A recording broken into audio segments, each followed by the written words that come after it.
Bonjour à tous, bienvenue à notre méditation quotidienne. Vous le savez, depuis hier, nous avons commencé une nouvelle série de méditations dans le Nouveau Testament, dans le troisième évangile, l'évangile selon Luc.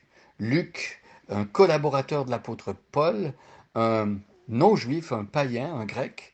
Luc qui a rassemblé des documents pour convaincre cet homme de la haute société, l'excellent Théophile, le convaincre que l'évangile est véritable et il est vrai et on peut euh, euh, croire dans les paroles de l'Évangile et s'appuyer sur tout ce qui est dit dans ses écrits.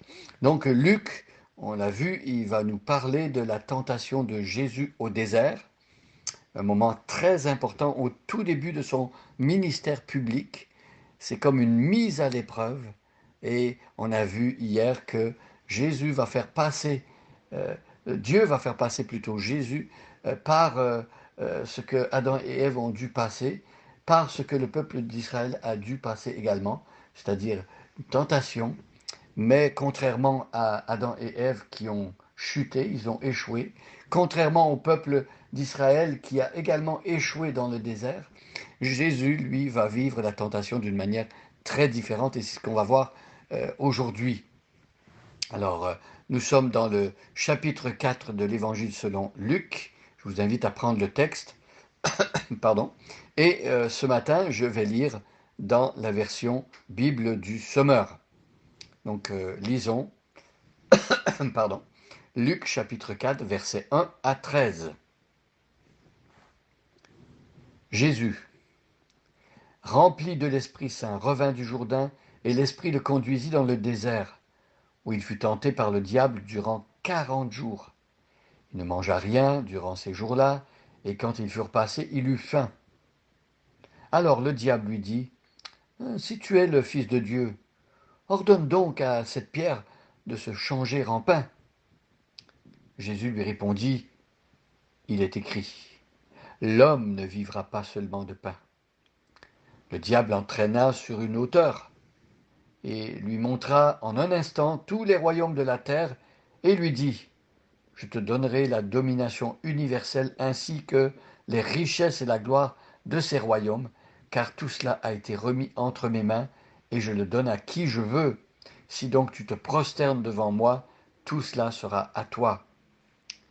Jésus lui répondit, il est écrit, tu adoreras le Seigneur ton Dieu, et c'est lui seul que tu rendras, à lui seul que tu rendras un culte.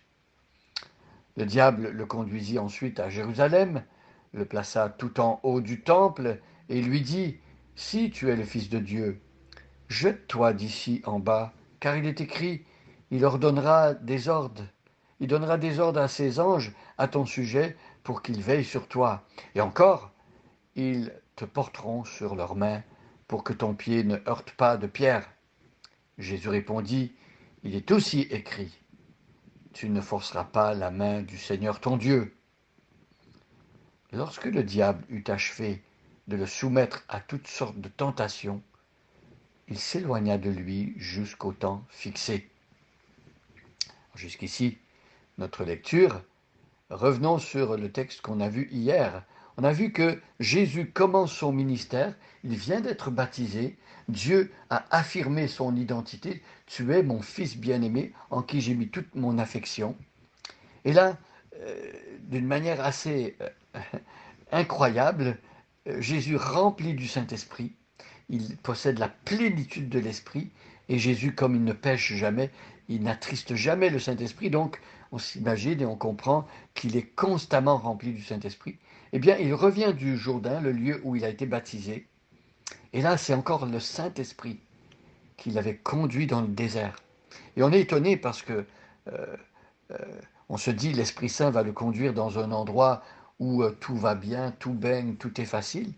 Mais non, l'Esprit Saint le conduit dans le désert, un lieu aride, un lieu difficile et un lieu où il va devoir affronter Satan, l'adversaire. Il va être tenté.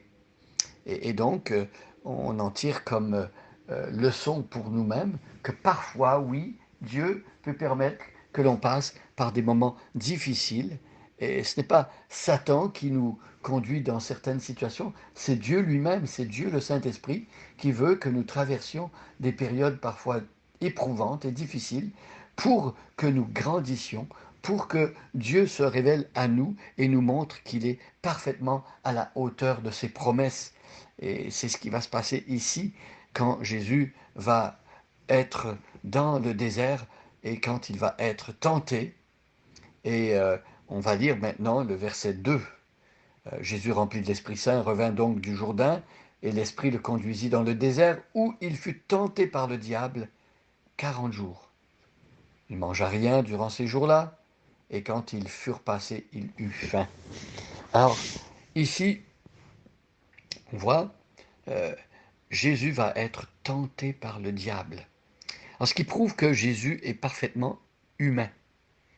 On aurait pu penser que Dieu qui devient homme, qui revêt l'humanité, un corps de chair comme le nôtre, on aurait pu penser qu'il aurait voulu se soustraire à toute tentation, une sorte de surhomme qui n'est pas tout à fait comme nous. Nous, on le sait bien, nous sommes tentés de toutes sortes de manières. Euh, il y a le péché en nous qui excite toutes sortes de convoitises. Mais Jésus, lui, n'a pas de péché. Pourtant, de l'extérieur, il peut être tenté parce qu'il est humain. C'est-à-dire qu'il peut avoir faim, il peut avoir froid, il peut avoir soif, il peut être fatigué. On peut lui présenter des choses qui, normalement, pour un autre être humain, l'amèneraient à pécher contre Dieu. Et on va voir dans notre texte comment Jésus va réagir. Donc il est tenté par le diable. Le diable, qui est-il? C'est l'adversaire.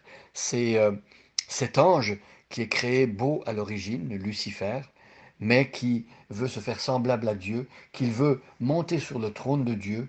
Et donc par orgueil, il, il, il pêche contre Dieu et Dieu le chasse du paradis et il devient un adversaire. Son objectif, c'est de faire tomber les chrétiens, c'est d'essayer de changer le plan de Dieu, mais il n'y arrive pas, évidemment. Pourquoi? Parce que le diable n'est pas tout puissant comme Dieu, il n'est pas omniscient, omnipotent, omniprésent. Le diable est une créature.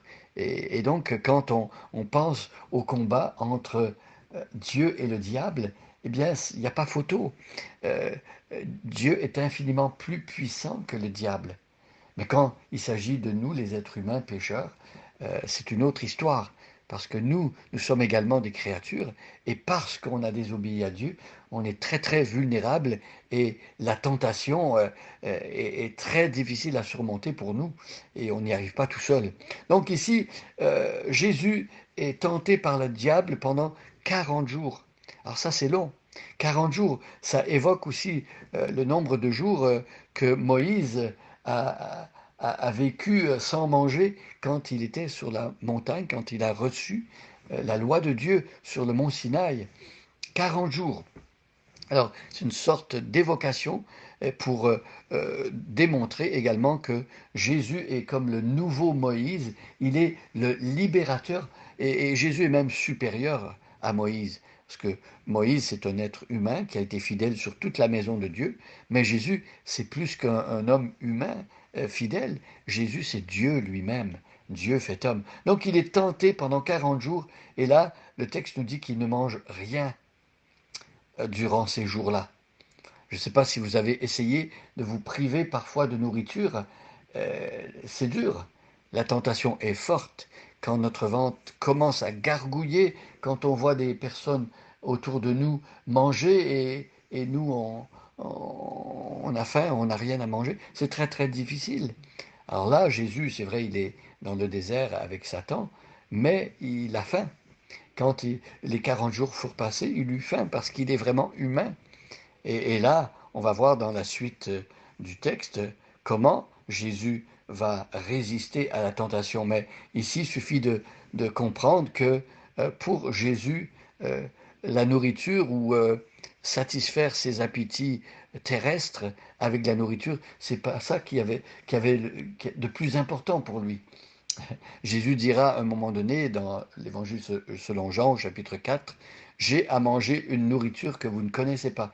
Il dit à ses apôtres, Il avait envoyé ses apôtres aller chercher de nourriture. Jésus n'avait pas mangé, il parlait à la Samaritaine et d'une certaine manière, il était en train de se nourrir parce qu'il était en train de servir Dieu et annoncer la bonne nouvelle à cette Samaritaine. Et pour lui, c'était comme une nourriture. Vous voyez, on va voir dans la suite du texte qu'il n'y a pas que la nourriture physique qui compte. Bien sûr, on est heureux de pouvoir nourrir nos corps, mais il y a beaucoup plus. Et Jésus va nous enseigner par rapport à ça. Il sera tenté dans ses appétits terrestres, notamment manger. Et on va voir sa réaction. Jésus est plus que vainqueur et il nous montre la voie de la victoire. Bonne journée à chacun et à chacune et soyez bénis.